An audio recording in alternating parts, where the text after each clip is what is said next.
ñu comprendre benn affaire man position de AOPA au Sénégal ak AOPA au Espagne boobu laa bëgg a xam parce que dañu am benn côté moom lu ñuy wax contenu local. waaw léegi bépp société bu nekk à l'étranger bu gagné marché day obligé kooku ubbi fii benn succursale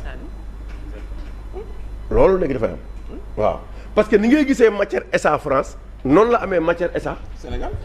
c'est ça yooyu noonu mooy contenu local. mooy contenu local Omar waaw si dans le cadre de l'exécution des marchés lu ñu tuddee offre spontanée la. waaw Dans ce qu'on appelle offre spontanée il y a obligation de parce que kii offre spontanée il faut comprendre que nit ki mooy dem outil financement wam lu monsieur Lo naan monsieur Kane courtier la oui c'est un courtier mais il va chercher de l'argent il va chercher du financement pour venir satisfaire un besoin que l'État a. mais juste nga leeral ni rek financement boobu. waaw même moom bu ko démarché. waaw moom signature waaw am. munul apposé wu. mais maa ngi ñëw. prends juste l'exemple du projet GOF. maa ngi GOF ñëw 300 villages. maa ngi ñëw xam nga GOF Engineering est une entreprise allemande. oui mais y a GOF à Sénégal. boo xamante ni moom moo doon mais maa ngi ñëw exécution c'est-à-dire aujourd'hui loolu mooy beneen bi marché yu mel noonu dafay am garantie souveraine état parce que état bu ñuy leb ci turam lañ koy leb te état mooy rembourser.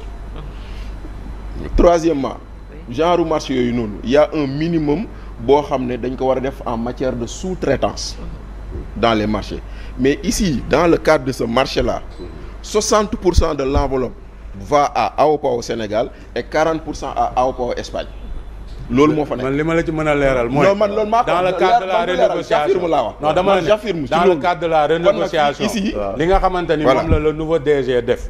mooy li nga xamante ni mooy le contenu local là bi nga xamante ni dañ ko plafonné woon à 30%. dans le contrat initial. mu ñëw dans le cadre de la renégociation. mu yëkkati ko ba 50% du marché boo xamante ni c'est au contenu local sénégalais. léegi AOPA au Sénégal kan moo ko yor. AOPA au Sénégal. waaw. dégg naa Seydou Kane moo ko moom. te bokkul ci marché bi. AOPA au Sénégal bokkul ci marché bi ku koy tudd ci marché bi yaa ngi sonal sa bopp. parce que signé wul ak Azer. quand on nous dit la Banque Santander qui finance. nee na moom AOPA au Sénégal la xam. mais loolu ko on te qui te l'a dit. et sans AOPA au Sénégal. ça ne marche ça n'avance pas. parce que quand on dit c'est facile. ma dolli la ci. quand on dit c'est facile Bachir yow tamit. mais dafa am yoo xam ne daf ko sut xamu ko. Banque Santander s'est entretenu avec Al Amin Lo quand il était secrétaire général du gouvernement. je demande de qui. non pardon nga ne ma dama nekk Azer. loolu c'est des jugements personnels. bi mu demee boo toogee nga ne man maa ngi Banque Santander ñibbee mais am na yoo xam ne daf ma sut. yow Banque Santander ñibbee. xamoo ma ni c'est malhonnête. la Banque Santander a dit que ne day suspendre marché bi jusqu'à ce qu'un accord soit trouvé entre AOPA Sénégal et AOPA kii. sëñ bi li nga wax du dëgg. le marché a été sëñ bi suspendu. li nga wax du dëgg. xam nga sànq ba léegi maa ngi koy avertir ne ko bay wax waxal dëgg.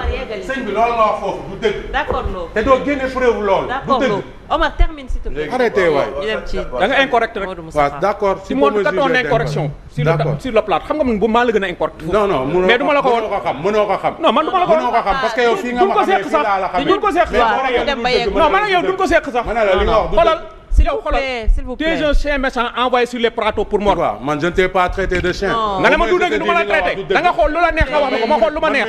tu es là pour mordre tu es là pour mordre.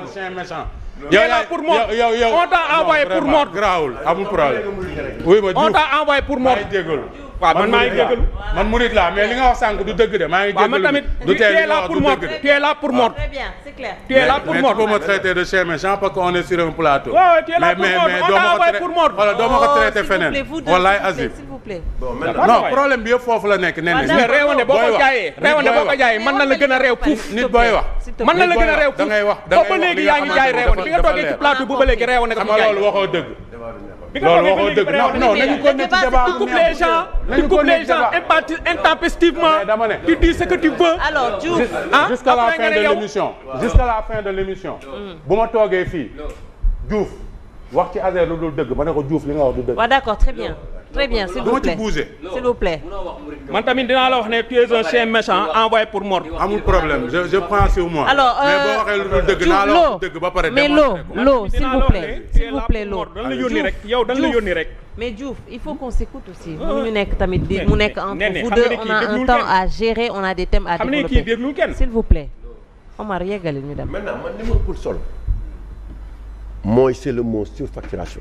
oui. nee na pour man surfacturation ci régime bi fu ñu ko déggee rek justice la war a dem. ah ci yoon.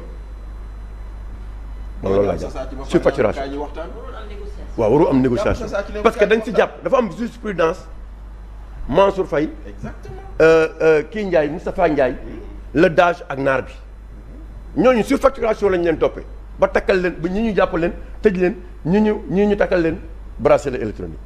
maintenant s'il y a facturation que le premier ministre wax ko 2 fois une surfacturation de 60 milliards ak beneen surfacturation de 160 xaw ma 150 milliards ba pare nga ne dama ko renégocier waat ñu dugalaat ko ci biir loolu mooy problème bi loolu ñun suñu xel mënu ko nangu parce que surfacturation moom amul sax négocier yow waroo sax toog di waxtaan da nga war a jël lépp jébbal ko li nga xamante ni justice la dégg nga maam mu def liggéeyam dans la mesure où daf ñu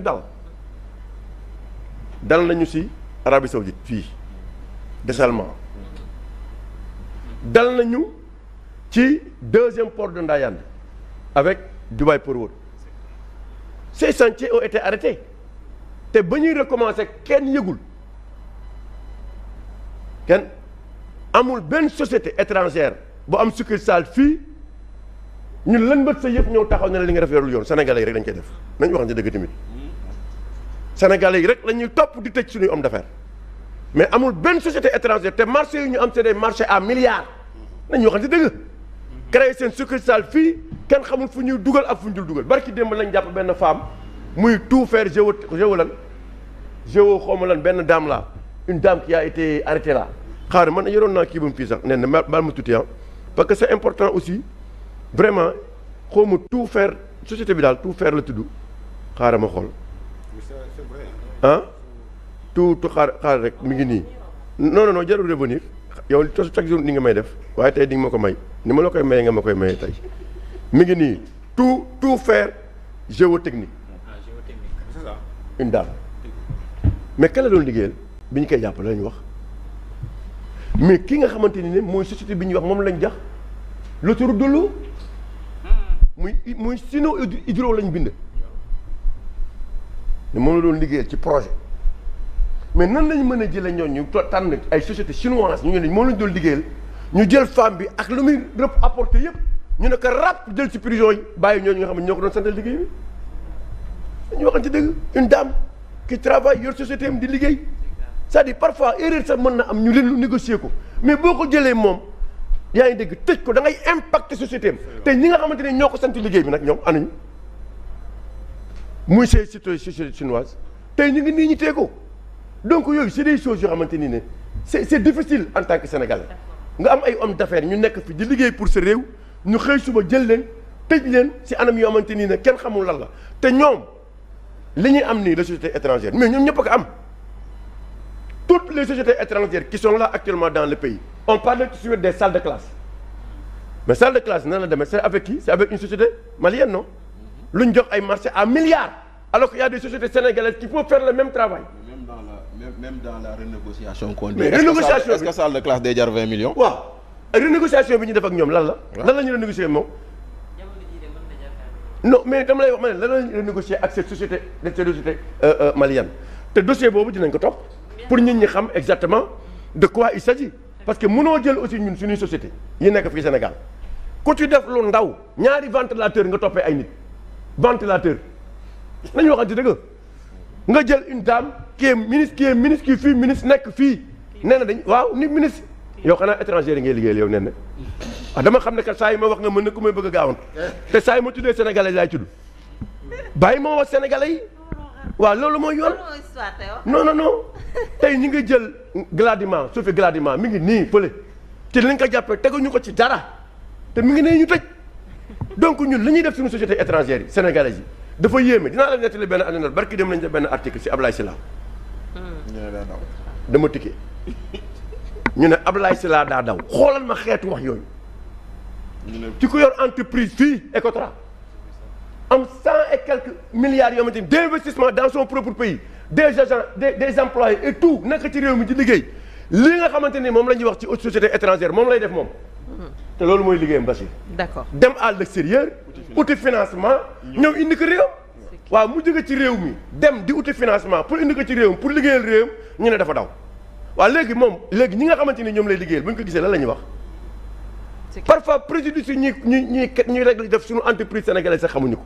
il faut être sérieux bu dee société étrangère yi doo bind si ñoom bu dee sénégalais yi ñun suñu moroomu sénégalais yi ñooy taxaw di yàq seen der mais fu ñu ko yàqee ñu dindi ko ndax ñun amuñu lu dul suñu société privée nationale amuñu lu dul suñu homme d'affaires ak fu mu mënti nekk nag dinañ la kaasal bu ñu nekkee entre nous la mën nañ ko xeex suñu biir mais boo taxawee wax loo xamante ni waroo ko wax le secteur privé national ñu toog fii man Omar Faye laa wax de te xam naa ne Bachir du ko bàyyi dinañ taxaw indi démenti wax leen li ngay wax tegoo ko fenn ñiy wax ne Abdoulaye Sylla dafa daw c'est faux li ñuy wax ne dafa ameel gars yi temps c'est faux tout ça c'est faux nañu bàyyi dari yàq ñi nga xam ne dañuy yàq seen der di créer emploi di créer un plus dans l'économie de notre pays maintenant ñun nag li ñu bëgg mooy actuellement li nga xamante ni ne mooy dossier bi ñu ngi ci sant jarul wax ju bëri ñu ngi ci sant Thierno Alassane ñoo leen ci sant aussi parce que réew mi tamit toll na fa xamante ni ne c'est la deuxième fois que je participe à une émission sur ce d'affaires où Lazer a amené quelqu'un qui vient s'expliquer. waaw moo tax ma la ñu man ça quand même je salue ça parce que